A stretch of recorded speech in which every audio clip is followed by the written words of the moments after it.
Ember, a powerful elementalist with an innate connection to sustained flame and thermal manipulation, had always felt a deep, almost primal draw to places of raw, untamed energy.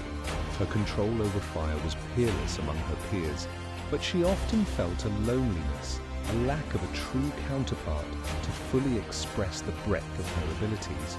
Her journey took her to the fringes of the known world, to legends of a cursed oasis, a place rumored to be simultaneously blessed with life-giving springs and plagued by a shadowy blight that corrupted its inhabitants.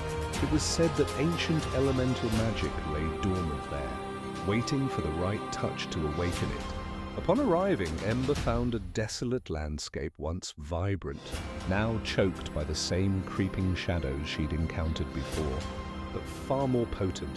The blight here was aggressive, twisting flora and fauna into grotesque parodies of their former selves.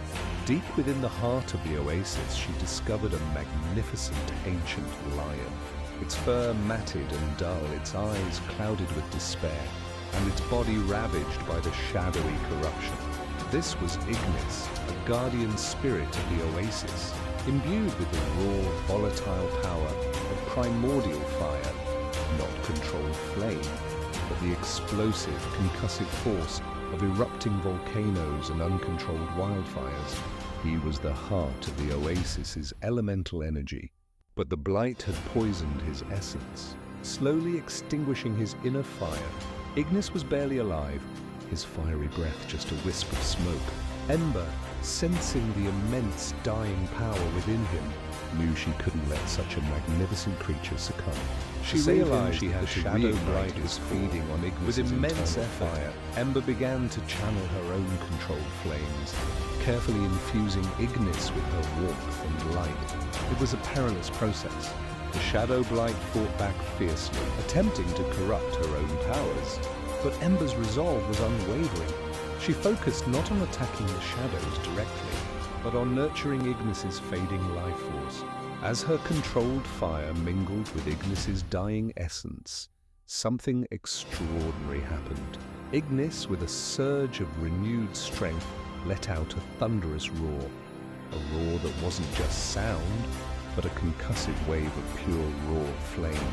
This was his true power, the ability to generate explosive bursts of uncontrolled heat and kinetic energy. The sheer force of a volcanic eruption condensed into a breath. However, he couldn't sustain it. It was wild, untamed, and exhausting. Ember, sensing this wild burst, instinctively reached out with her own disciplined power. She didn't try to suppress Ignis's explosive output, but instead channeled it. She took his untamed, concussive roars and shaped them, directed them, much like a master sculptor shaping clay. His raw, volatile bursts became focused shockwaves, directed fire blasts, or expansive defensive barriers that pulsed with untamed energy. Together, their combined power became a beacon.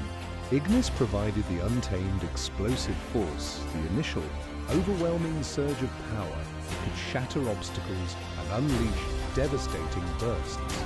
Ember, with her precision and control, then took that raw energy and refined it, turning it into sustained attacks, intricate defensive patterns, or focused destructive beams. The shadows, unable to contend with this perfect synergy of wild power and disciplined control, recoiled and dissipated, driven back by the roaring flames of Ignis and the guiding hands of Ember. The oasis began to heal, its vitality slowly returning. From that day forward, Ember and Ignis became inseparable. Ignis, now restored to his full, majestic glory, became not just Ember's companion, but an extension of her own will, and she, in turn, became the anchor for his immense, often overwhelming power. They roam the lands as the Lionheart Pyromancers, a formidable duo whose combined might represents the perfect balance between raw, untamed elemental force and precise, controlled fiery mastery, protecting the innocent and banishing darkness wherever they go.